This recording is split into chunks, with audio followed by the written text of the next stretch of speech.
En Corse, la tension monte entre communautés locales et issues de l'immigration. Une manifestation a rassemblé 600 personnes ce week-end dans les quartiers sud de Bastia, Chana. Ça fait suite à l'agression d'un homme au couteau la semaine dernière. On en parlait dans la matinale. Dans l'appel à la mobilisation lancé sur les réseaux sociaux, on pouvait lire « On ne vous laissera jamais ruiner notre terre avec vos idéaux ». Les informations de notre correspondante sur place, Christina Luzzi. Cette mobilisation est intervenue après les allégations d'un jeune homme affirmant avoir été agressé la semaine dernière par un groupe d'individus d'origine maghrébine résidant dans ce quartier populaire de Bastia.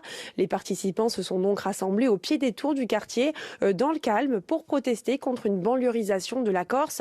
Le frère de la victime présumée a pris la parole pour dire son inquiétude face à l'insécurité grandissante et également pour livrer sa version des faits. Ce n'était pas une rixe planifiée mais bien une agression, a-t-il martelé. C'est ensuite le président de l'association culturelle et identitaire Paladine, Nicolas Battini, qui a pris la parole pour, je cite, dénoncer ces comportements et pointer un certain nombre de responsabilités politiques. Selon lui, le discours public de la majorité territoriale a décidé d'évacuer les questions et les réalités politiques qui touchent tous les Corses.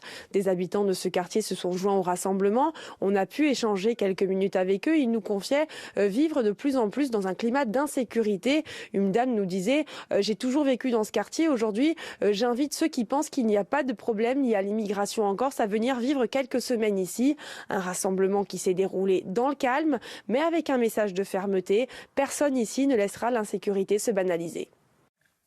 Voilà, et on sera en direct à 8h30 avec un élu local de Corse, Jean-Christophe Angelini, maire de Porto Vecchio et secrétaire général du Parti de la Nation Corse. On va tenter de comprendre ce qui se passe sur l'île.